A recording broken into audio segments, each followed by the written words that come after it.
Hey everyone, Pugs here with two new reviews for y'all.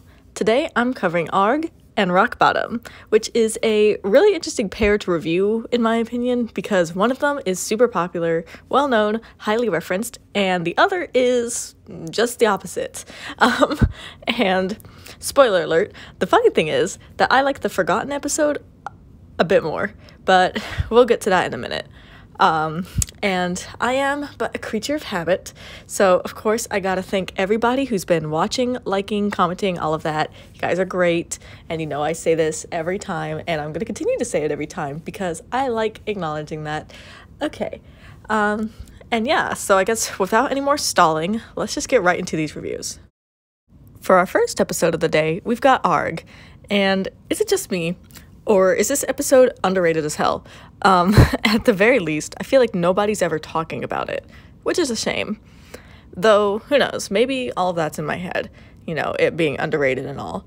But if it is underrated, this episode definitely doesn't deserve that at all, because it's a great episode. Arrgh, which, oh my god, that's such a hard name to say with me trying to be serious. Oh my god. Anyway, Arrgh is also one of the basis of one of the best YouTube poops in my opinion. So it's got a bit of nostalgia factor for me. And yes, I'm bringing up YouTube poops again. Okay, I've mentioned them before, so y'all should know what they are at this point. Probably. Okay, listen, I used to watch them. Maybe I still do. That ain't nobody's business but mine. Okay, we move on. Anyway, let's just get to talking about the episode now. I just really like every part of this episode, to be honest. Firstly, I think it's cute that SpongeBob and Patrick are hanging out at the Krusty Krab. Like, it makes one wonder what, like, the setup is here. Like, is this a normal occurrence? Like, did Mr. Krabs let SpongeBob have his best friend and, like, have him spend time at the Krusty Krab as long as, like, business is slow? Or probably as long as Patrick buys something. Like, let's be real, Mr. Krabs is really greedy. But I know I'm like reading entirely too into this, but I just love all of these little implied background details, as I've mentioned before, like with talking about the friendship between Mr. Krabs and Squidward in this season. I just love like knowing more about these characters through these little background details. I just think it's interesting. Also, I really love hearing Mr. Krabs like pirate speak. I mean, like he uses the word Shanghaied here, which is kind of funny considering what we know now, that a future episode will be named that, but you know, I just really like hearing his pirate speak. And then, moving on, as a board game lover, this episode was also very enjoyable to me for that aspect alone. Like, it's funny that Patrick calls Mr. Krabs sweaty, because I didn't realize that was a term used for people playing games until very recently, when I was unjustly called sweaty while playing Uno.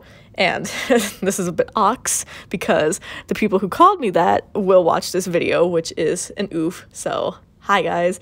Anyway, it's great to see Mr. Krabs join in on the fun with the board game, and I think it's funny that Mr. Krabs quickly gets like addicted to the game, because I've definitely known people like him who want to keep playing when it's time to stop for the night.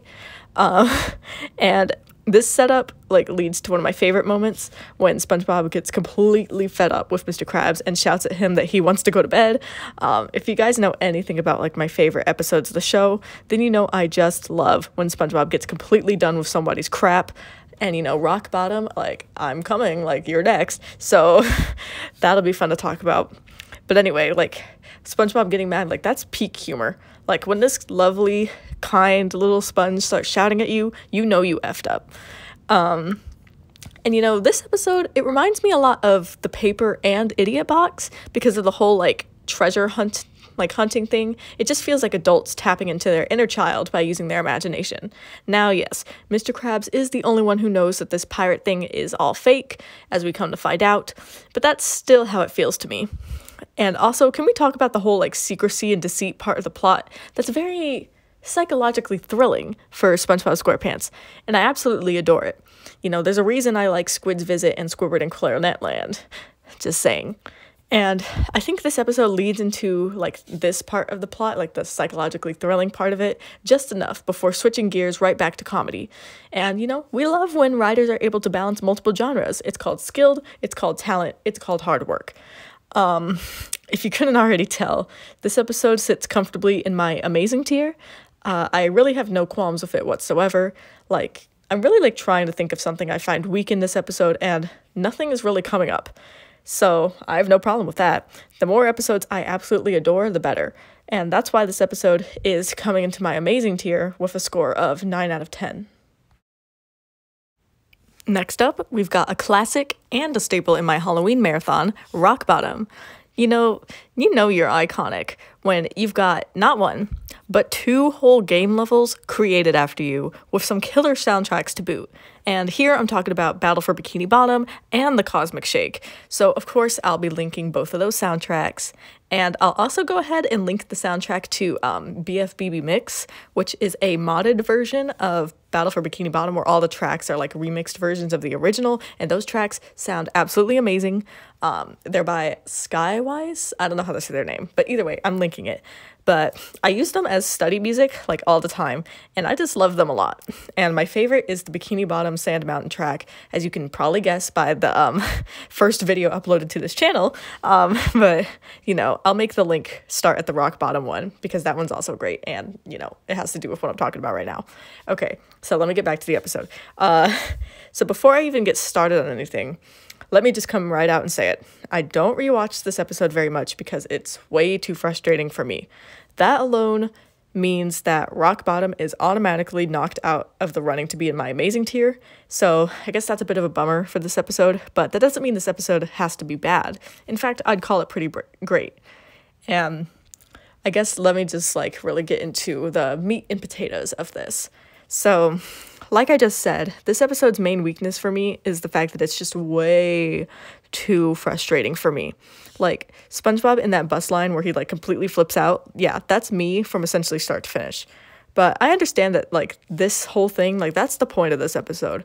I mean, just think about it.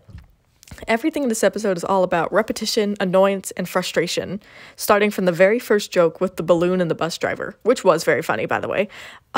This style of comedy definitely works for me sometimes, but other times it does not.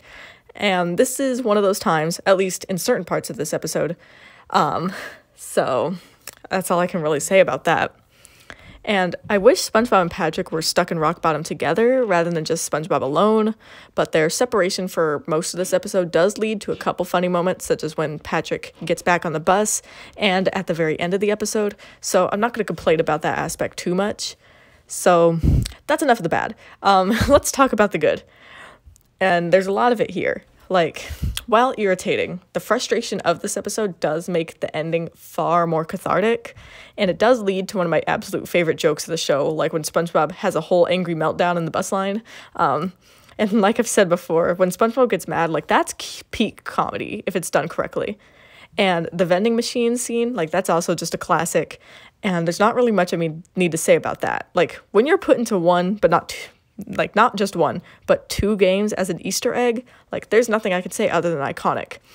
And also, a while back, I saw this video that compiled all the times SpongeBob missed the bus in this episode, and it was hilarious, so I'll just link that too. So many links this time around. But anyway, this episode also has some pretty good slapstick moments too, especially at the beginning with the bus driver and the balloon, so great moments there. And moving on, I also just love the whole, like, environment of Rock Bottom. Like, the backgrounds in this episode are absolutely gorgeous. I mean, I've told y'all before, the graphics I use to make these reviews, like, they come from this episode. Thankfully, the SpongeBob wiki has lots and lots of production art for this episode, and they are predictably beautiful. The plot of this episode is also great because getting lost in a foreign place is a common enough issue, I think. Now, growing up in the United States in the late 2000s, early to mid 2010s, obviously this has become less of a problem with the advent of better and better phones, but this still feels like some kind of timeless humor.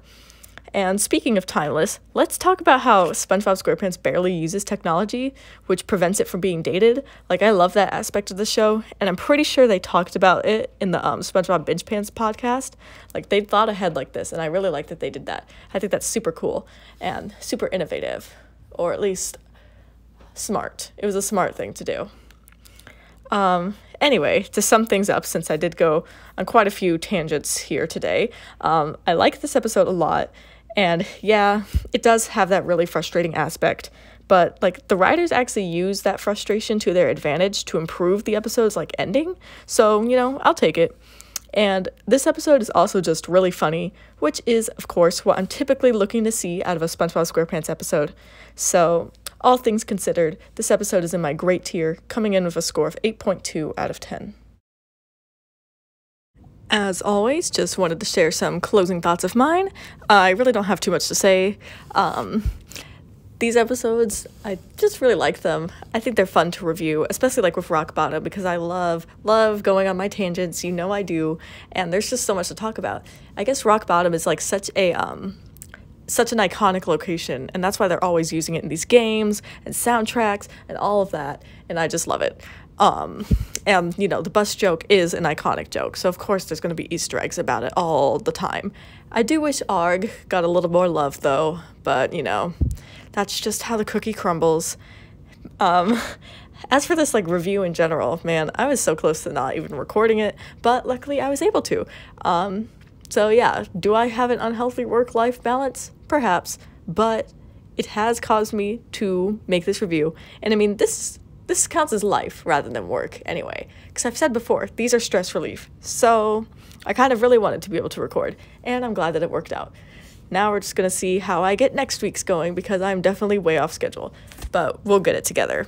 And I can't believe that I'm really close to ending season 1, so I need to figure out what I'm gonna do, because I don't know if I want to continue on to season 2, like I do in general, but like, you know, what my schedule is gonna be. But we'll figure it out at some point, and by we, I mean me, but you know. Okay, now I'm just rambling. So I think that's gonna be it for this review, and I guess I'll see you guys in the next one.